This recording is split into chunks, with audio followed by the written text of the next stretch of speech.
Basic editing అయినా సరే use చేసే యాప్ క్యాప్కట్ యాప్. ఆ క్యాప్కట్ యాప్లో మనకి చాలామంది ఫ్యూచర్స్ అనేవి ఓపెన్ అవ్వట్లు చెప్తారు. ఎఫెక్ట్స్ కానీ VPN ఖచ్చితంగా కనెక్ట్ చేయాలి చెప్తారు.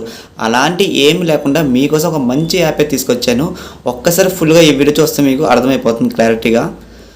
ఈ యాప్లో మనకి ఎఫెక్ట్స్ అన్లిమిటెడ్ ఫ్రెండ్స్. ఎలాంటి VPN కూడా మీరు కనెక్ట్ చేయక ఒకసారి మీరు పైన చూపిస్తాను చూడండి. మనకి VPN అయితే ఎలాంటి కనెక్ట్ చేయలేదు. మనకి ఇందులో అన్లిమిటెడ్ ఎఫెక్ట్స్ అయితే ఉంటాయి.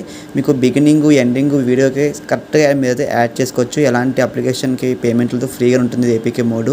అండ్ ఇందులో మీరు టెక్స్ట్ అనేది ఇక్కడ జస్ట్ ఒక AI టెక్స్ట్ మనకి ఇందులో ఫ్యూచర్గా వీళ్ళైతే యాడ్ చేయడం జరిగింది. జస్ట్ హాయ్ అని టైప్ చేస్తే మనకి చూడండి మ్యాటర్ అయితే ఇట్లా ఇచ్చారు వాళ్ళు. సో చాలా అంటే చాలా బెస్ట్ యాప్ ఫ్రెండ్స్. ఈ యాప్లో మీకు ప్రతిదీ ఫ్రీగా యూస్ చేసుకోవచ్చు. ఇందులో ఇంకా మీకు బెస్ట్గా ఏమైనా ఆప్షన్స్ ఉన్నాయంటే మనకి యానిమేషన్స్ ఫ్రెండ్స్. ఇందులో మీరు క్యాప్కట్లో కూడా చాలా ఎక్కువ యానిమేషన్స్ ఉంటాయి. ఇందులో ఇంకా మీకు AI ఎఫెక్ట్స్ కూడా ఉంటాయి ఫ్రెండ్స్. ఈ యాప్ మీకు కానీ కావాలంటే జస్ట్ మీరు కామెంట్లో యాప్ అని టైప్ చేయండి, మీకు లింక్ అయితే పంపిస్తాను.